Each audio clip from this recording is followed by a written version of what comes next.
Welcome to all in virtual physics classes. आज मैं वापस लेकर आई हूँ एक important topic which is the optical fibre. Long answer type में यहाँ से क्वेश्चन आता है और हम इस टॉपिक का यहाँ पर कंप्लीट स्टडी करने वाले हैं। इंट्रोडक्शन देखेंगे कि क्या होते हैं ऑप्टिकल फाइबर, किस प्रिंसिपल पे ये वर्क करता है, इसका कंस्ट्रक्शन किस टाइप का होता है, इसकी वर्किंग प्रोसेस क्या होती है, और इसके साथ साथ ही इस टॉपिक से बनने वाले इंपॉर्टेंट टॉपिक्स के बारे में, इंपॉर्टेंट क्वेश्चंस के बारे में भी हम एट द एंड डिस्कस करेंगे। तो लास्ट तक स्टूडेंट्स लेक्चर में बने रहना। जल्दी से हेडिंग डालो, ऑप्टिकल फाइबर क्या है। ये फाइबर ऑप्टिक्स या फिर ऑप्टिकल फाइबर, देखो ये एक तरह से एक लाइट पाइप है जो लाइट सिग्नल्स को एक जगह से दूसरी जगह ट्रांसफर करता है। एक लाइट पाइप है, बहुत थिन है, ट्रांसपेरेंट है और फ्लेक्सिबल है, जिसका डायमीटर 10 की पावर माइनस का 4 सेंटीमीटर के अप्रोक्स होता है। 10 की पावर माइनस का 4 सेंटीमीटर, सुनना क्या बोलूं, 10 की पावर माइनस का 4 सेंटीमीटर। तो कितना थिन है आप खुद सोचो। और एक सिलेंड्रिकल पाइप है, ठीक है। तो एक लाइट पाइप है जो कि बहुत थिन है, फ्लेक्सिबल है, ट्रांसपेरेंट है। वो लाइट सिग्नल्स को एक जगह से दूसरी जगह ट्रांसफर करता है। इसी फाइबर्स को हम ऑप्टिकल फाइबर्स बोलते हैं, ठीक है। ये इतने फ्लेक्सिबल होते हैं कि आप इनको घुमा दो, मोड़ दो, फिर भी लाइट की इंटेंसिटी पे कोई फर्क नहीं पड़ेगा। जितनी लाइट आपने यहाँ पे इंसिडेंट करी है उतना ही आपको आउटपुट के अंदर लाइट का इंटेंसिटी मिलेगा, ठीक है। इसके अंदर जो लाइट ट्रेवल करती है वो जिग जिग फॉर्म में ट्रेवल करती है। डायग्राम भी बनाया है।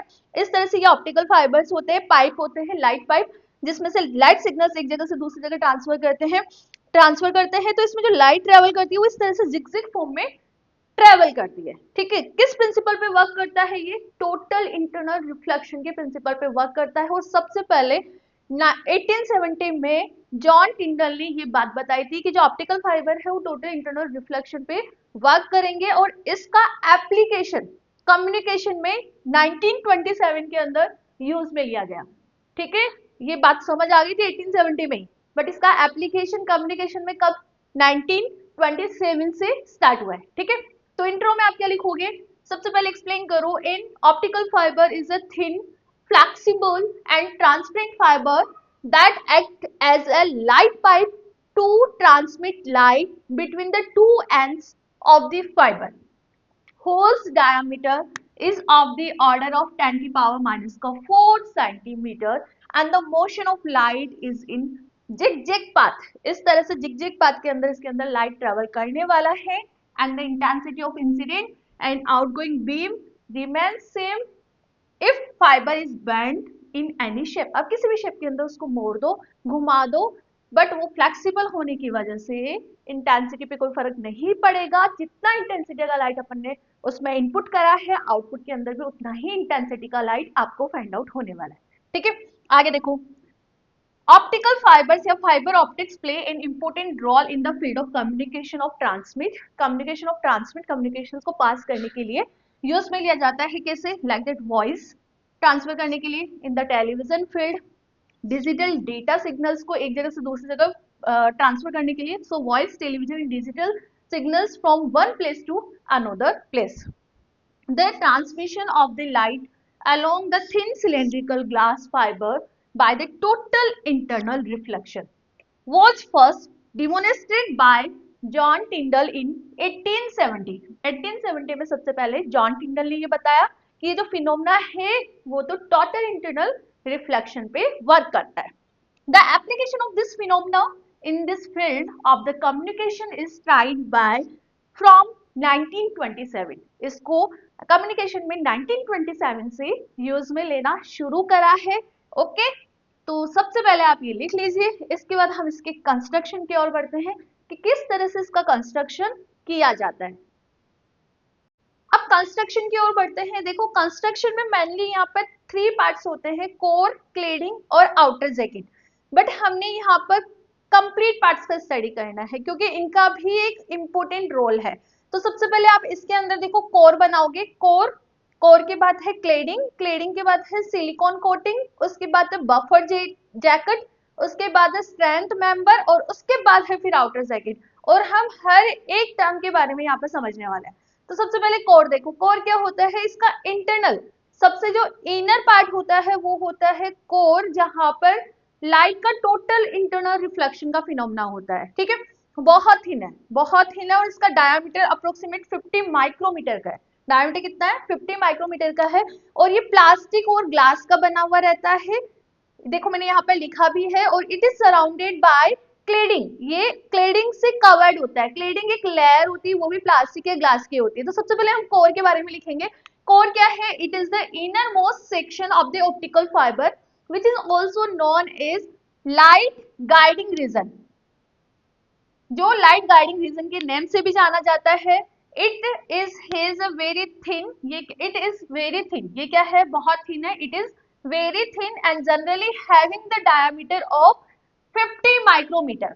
कितना है? 50 माइक्रोमीटर, ठीक है। It is made up of glass और प्लास्टिक, ग्लास का भी बना होता है और प्लास्टिक का भी बना होता है, ठीक है। It is surrounded by cladding, cladding एक लेयर होती है, थिन लेयर होती है, तो it is surrounded by cladding. The main, बहुत मेन इंपॉर्टेंट जो टॉपिक है वो क्या है? The core medium refractive index is always greater than by cladding. यहाँ पर जो आप कोर की बात करो ना, कोर, इसका रिफ्रैक्टिव इंडेक्स हमेशा ज्यादा होगा किससे? क्लेडिंग से। क्यों? बिकॉज आपको टोटल इंटरनल रिफ्लेक्शन का यहाँ पे फिनोमेना करवाना है, तो एक मीडियम हमें चाहिए डेंसर और एक मीडियम आपको चाहिए रेयर।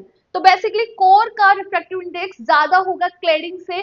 कोर आपका यहाँ पे डेंसर मीडियम की तरह काम करेगा, क्लेडिंग आपका यहाँ पे रेयर मीडियम की तरह काम करेगा। देन हमारे पास यहाँ टोटल इंटरनल रिफ्लेक्शन का फिनोमेना होगा। तो लाइट का टोटल इंटरनल रिफ्लेक्शन का फिनोमेना कहाँ होता है? कोर में। कोर के अंदर ही आपका लाइट ट्रेवल करता है, ठीक है। तो कोर समझ आया? कोर क्या है? It is the inner most section of the optical fibre which is also known as the light guiding region and it is very thin, generally having the diameter of the 50 micrometer.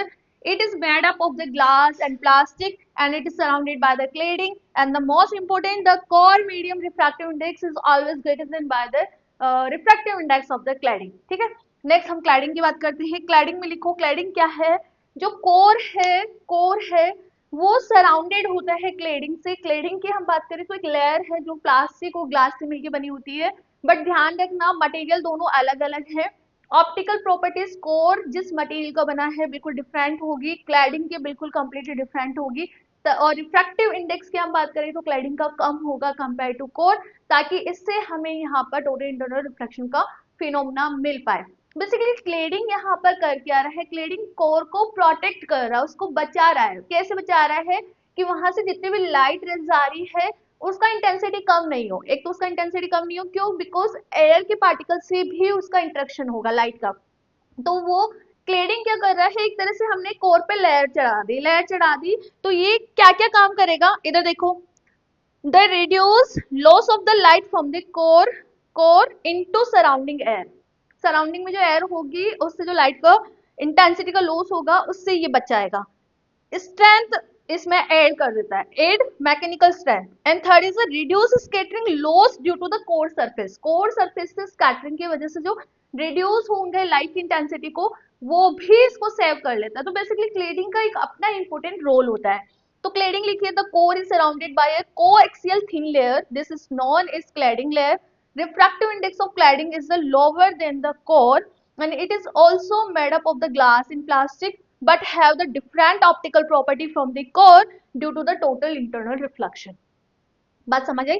ठीक है। And the diameter of the cladding is approximate 125 micrometre. देख लो आप, बहुत changeable है। यहाँ पे 50 micrometer का है और यहाँ पर 125 माइक्रोमीटर का है। 125 से 200 माइक्रोमीटर के बीच में होता है। It reduce loss of the light from the core into the surrounding air, add mechanical strength and reduce scattering loss due to the core surface. Light को कोर सरफेस से स्कैटरिंग की वजह से जो रिड्यूस होगा उसको भी ये कम कर देता है, ठीक है। तो लिख लीजिए, आप कोर भी लिख लीजिए, क्लैडिंग भी लिख लीजिए। उसके बाद हम silicon coating, buffer jacket, strand member और आउटर जैकेट के बारे में भी डिस्कस कर लेते हैं। कंस्ट्रक्शन में नेक्स्ट पार्ट देखो, नेक्स्ट पार्ट इसमें है क्या? Silicon coating. Silicon coating, cladding के सराउंडिंग यहाँ पर सिलिकॉन कोटिंग करी गई है, जो कि लाइट की ट्रांसमिशन को अच्छी क्वालिटी प्रोवाइड करती है। तो सिलिकॉन कोटिंग लिखिए आप इसके अंदर, silicon coating is provided between buffer jacket and cladding. Cladding और बफर जैकेट के बीच में होता है ये। It improve the quality of transmission of light, light की ट्रांसमिशन की क्वालिटी को ये इम्प्रूव करता है। नेक्स्ट पार्ट इसके अंदर होता है buffer jacket. Buffer jacket, silicon coating surrounded होती है बफर जैकेट से, जो कि प्लास्टिक का बना हुआ रहता है। ये मॉइस्चराइजर से प्रोटेक्ट करता है फाइबर को। जो सराउंडिंग के अंदर मॉइस्चराइजर रहता है उससे प्रोटेक्ट करता है। तो बफर जैकेट में लिखिए आप, silicon coating is surrounded by the buffer jacket and buffer jacket is made up of plastic and protect the fibre cable from the moisturiser. ठीक है, इसके बाद होता है स्ट्रेंथ मेंबर। स्ट्रेंथ मेंबर, ये जो बफर जैकेट है वो सराउंडेड रहता है स्ट्रेंथ मेंबर से, ये फाइबर केबल को स्ट्रेंथ प्रोवाइड करवाता है। नेक्स्ट है आपका आउटर जैकेट, जो फाइनल कोटिंग रहता है वो आउटर जैकेट का रहता है, जो कि मोस्ट इंपोर्टेंट पार्ट रहता है इसका। कैसे? ये फाइबर को सेव करता है by the pulling, by the bending, by the stretching, by the rolling. आप इसमें स्ट्रेचिंग कर लो, आप इसको बैंड कर लो, आप इसको रोल कर लो, आप इसको खींच लो, इन सब जो चीजें हैं उनसे क्या करेगा, ये प्रोटेक्ट करेगा। तो basically outer jacket, the fibre cable is covered by the polyurethane outer jacket, because of this arrangement fiber cable will not be damage नहीं होएगा। खींच लो, घुमा लो, मोड़ लो, कुछ भी कर लो, ठीक है। तो बेसिकली आउटर जैकेट क्या है, इसका एक इंपॉर्टेंट पार्ट है। तो finally the fibre cable is covered by polyurethane outer jacket, because of this arrangement fiber cable will not be the damaged during the pulling, bending, stretching and rolling through the fiber cable is made up of the glasses। इसका जो jacket है वो glass, repeat start. Next है इसके अंदर outer jacket. Finally जो last इस पे कवर अप रहता है वो आउटर जैकेट का ही रहता है। आप फाइबर ग्लास से ये जो फाइबर केबल है उसको घुमा लो, मोड़ लो, या फिर बैंड कर लो, रोल कर लो, तो इन सब से सेव करता है, बेसिकली इन सब से इसको प्रोटेक्ट करता है। तो आप यहाँ पर क्या लिखोगे, आउटर जैकेट। तो finally the fibre cable is covered by the polyurethane outer jacket, because of this arrangement fiber cable will not be damaged, नहीं होगा वो डैमेज, आप उसको खींच लो या बैंड कर लो। So during the pulling, bending, stretching और the rolling through the fibre cable is made up of the glasses.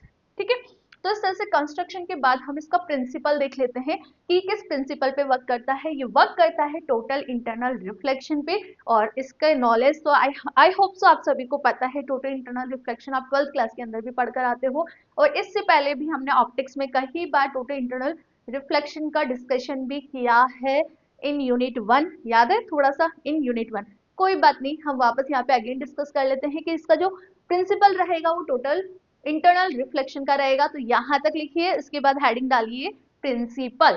देखो प्रिंसिपल क्या है, it is based on optical fibre is in transmission of the optical signal in total internal reflection.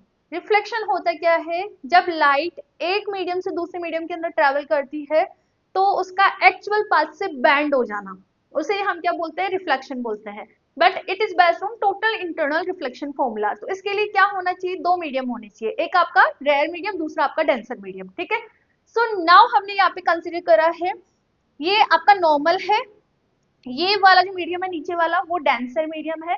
Denser medium, यदि मैं optical fibre में बात करूं तो core, ठीक है। और ये ऊपर वाला जो मीडियम है वो रेयर मीडियम है। रेयर मीडियम हम बात करें ऑप्टिकल फाइबर वाले डायग्राम के अंदर तो ये आपका होगा क्लेडिंग। ठीक है, तो बेसिकली कोर और क्लेडिंग इन दोनों में ही यहाँ पर internal reflection formula inter reflection phenomena होता है। सो बेटा हम यहाँ पर लाइट को इंसिडेंट कर रहे हैं बाय एंगल आई। अब लाइट आपका डेंसर टू रेयर जा रहा है तो नॉर्मल से अवे बेंड होगा। ठीक है, तो जैसे ही हमने लाइट को आई एंगल से यहाँ पर इंसिडेंट करा और डेंसर से रेयर में गई तो इस नॉर्मल से ये दूर चली गई, अवे चली गई, मतलब एंगल आर ग्रेटर देन होगा एंगल आई से। ये कॉन्सेप्ट हमें पता है। नाउ अब हम क्या करें, इस एंगल आई को थोड़ा सा और इंक्रीज कर दें। यदि मैं इस एंगल आई को इंक्रीज करूंगी तो फिर ये एंगल आर और इंक्रीज होगा, फिर एंगल आई को मैं थोड़ा इंक्रीज करूंगी तो ये एंगल आर और इंक्रीज होगा। ठीक है, तो इस तरह से मैं एंगल आई को इंक्रीज करते जा रही हूँ, इंक्रीज करते जा रही हूँ। कब तक इंक्रीज करते जा रही हूँ, जब तक इंक्रीज करूंगी कि ये एंगल आपका जो रिफ्लेक्टेड एंगल है वो 90 डिग्री ना हो जाए। ठीक है, और जिस एंगल पे, जिस वैल्यू ऑफ इंसिडेंट एंगल पे आपका एंगल आर 90 डिग्री हो गया उसे आप यहाँ पर क्या बोलोगे, क्रिटिकल एंगल। क्या बोलोगे, क्रिटिकल एंगल। डायग्राम नंबर 2 पे जाओ, ये इंसिडेंट है, ठीक है, एंगल मैंने बढ़ा दिया, ये आई एंगल मैंने पहले छोटा लिया अब और ज्यादा बढ़ा दिया, तो आपका जो रिफ्लेक्टेड एंगल वो कितना डिग्री हो गया, 90 डिग्री हो गया। तो इस इंसिडेंट एंगल को आप क्या बोलोगे, क्रिटिकल एंगल बोलोगे। तो that time I equal to क्या है, थीटा सी के बराबर है। अब नाउ मैं इस आई को और ज्यादा बढ़ा दूं, इस आई को और ज्यादा बढ़ा दूं तो ये रे अभी तो कहाँ जा रही है, इस तरह से ट्रैवल कर रही है। नाउ मैं इसको और बढ़ा दूंगी तो ये जो रे है वो इसी मीडियम के अंदर रिफ्रैक्ट हो जाएगी, होगी नहीं होगी, होगी ना। So now in the third case मैंने एंगल आई को ग्रेटर देन कर लिया क्रिटिकल एंगल से, तो हमने यहाँ पे क्या फिनोमेना देखा कि जो लाइट रे है वापस इसी मीडियम के अंदर रिफ्लेक्ट हो गई, सेम ही मीडियम के अंदर रिफ्लेक्ट हो गई। तो by the Snell law, Snell law क्या बोलता है, refractive index of first medium, तो n1 sin i किसके बराबर होगा, n2 sin r के बराबर होगा। Now we apply the condition कि थीटा c किसके बराबर है, एंगल i के बराबर है, तो दैट टाइम ये क्या है, क्रिटिकल एंगल वाली कंडीशन है, तो एंगल r कितना होगा 90 डिग्री। यदि एंगल r 90 डिग्री है तो sin 90 कितना हुआ आपका 1, तो कितना बचा इधर n2। तो यहाँ से sin थीटा c को हम क्या बोल सकते हैं, n2 अपॉन n1, या फिर थीटा c हमारे पास कितना निकल कर आ रहा है, sin inverse n2 upon n1। So when the angle of the incident is greater than the critical angle, the refracted rays again refract in the same medium. इसी medium के अंदर ये रिफ्रैक्ट हो जाएगी। इस फिनोमेना को हम यहाँ पर डिफाइन करते हैं by the total internal reflection phenomena, ठीक है। और जो आपका लाइट इसमें ट्रेवल करता है फाइबर में, वो इसी फिनोमेना को वर्क करते हुए जिग जैक होते हुए एक एंड से दूसरे एंड तक ट्रांसमिट हो पाता है, ठीक है। तो इसको लिखो, इनफ है एग्जाम में, इनफ है, तीनों डायग्राम बना देना, ये लिख देना, इसके अलावा ये क्रिटिकल एंगल वाली कंडीशन बता देना और ये डेफिनेशन बता देना, ठीक है। और भी आप इसमें ऐड करना चाहो तो ये ऐड कर सकते हो, if the incident angle is less than theta C then the incident rays refract in second medium. Second आप ये लिख सकते हो, incident angle is equal to theta C, then जो इंसिडेंट क्या बोलते हैं लाइट रेज है वो रिफ्लेक्ट होगी बाय 90 डिग्री एंगल पे। थर्ड आप ये बोल सकते हो, if theta angle I is greater than theta C then the light reflect in the same medium, मतलब फर्स्ट मीडियम के अंदर ही लाइट रिफ्लेक्ट हो जाएगी। तो मेरे हिसाब से तो ये इनफ है, इतना आप एग्जाम में लिख दो, पूरे मार्क्स मिलेंगे। नेक्स्ट हम वर्किंग की ओर बढ़ते हैं। वर्किंग क्या रहेगा इसका, नाउ अब वर्किंग प्रोसेस की ओर बढ़ते हैं। देखो वर्किंग प्रोसेस में यहाँ पर जो दो मेन रोल प्ले करते हैं इस पार्ट में, वो है क्लेडिंग और कोर। क्लेडिंग याद है आपको अच्छे से कि प्लास्टिक और हम ग्लास लेते हैं, और कोर भी हम प्लास्टिक और ग्लास के लेते हैं, बट अदर मटेरियल का लेते हैं, बिकॉज हमें यहाँ पे क्लैडिंग का रिफ्लेक्टिव इंडेक्स कम रखना है कोर से। कोर का रिफ्लेक्टिव इंडेक्स ज्यादा होता है कंपेयर टू क्लैडिंग, ताकि कोर आपका डेंसर मीडियम की तरह काम करेगा, आपका क्लैडिंग है वो रेयर मीडियम की तरह काम करेगा, ठीक है। तो बेसिकली होता क्या है, वही लाइट इंसिडेंट होगी, यहाँ पर angle of incident critical angle से जैसे ही ज्यादा होगा तो ये लाइट वापस इसी मीडियम के अंदर टोटल इंटरनल रिफ्लेक्शन को शो करेगी, इसी मीडियम के अंदर वापस रिफ्लेक्ट हो जाएगी। सेम यही प्रोसेस अगेन एंड अगेन चलता रहेगा। तो आप इसके अंदर क्या लिख कर आओगे, the optical fibre consisting of a cylindrical core in cladding of a material having different refractive index, core have greater refractive index compared to cladding, and it work as a denser medium. The purpose of cladding is to confine the light rays within the core light rays impinging on the core cladding interference at an angle greater than the critical angle are reflected back into the core due to the total internal reflection. तो basically हम जो अभी समझ रहे हैं उसी को हमने रिटर्न फॉर्म में लिखा है कि जैसे ही हमने लाइट इंसिडेंट करी है और इसका इंसिडेंट एंगल क्रिटिकल एंगल से ज्यादा होगा तो लाइट वापस इसी कोर मीडियम के अंदर रिफ्लेक्ट हो जाएगी। Okay, and the core due to the total internal reflection और light are trapped into the core, जो लाइट रेज होगी वो इसी कोर के अंदर ट्रैप्ड होती जाएगी। As the angle of incident and reflected angle are equal, the light will continue to rebound, जैसे ही एंगल इक्वल होगा ये वापस इसी मीडियम के अंदर रिबाउंड हो जाएगी and propagate through the fibre suffering multiple total internal reflection, और यहाँ पर मल्टीपल टोटल इंटरनल रिफ्लेक्शन होने वाला है। तो बेसिकली क्वेश्चन क्या बनता है एग्जाम में, what is the optical fibre, define the क्या बोलते हैं, सॉरी क्वेश्चन क्या बनेगा इसमें, what is the optical fibre, optical fibre होता क्या है, इसके साथ साथ ही आपको इसको एक्सप्लेन करना है with the working, construction and the principle, ठीक है। इसके कुछ टाइप्स होते हैं उनके बारे में हम डिस्कस करेंगे इन द नेक्स्ट लेक्चर। तो जल्दी से आप इसको राइट डाउन कर लीजिए वर्किंग प्रोसेस को, या फिर स्क्रीनशॉट ले लीजिए। मिलते हैं नेक्स्ट लेक्चर में एक नए टॉपिक के साथ। थैंक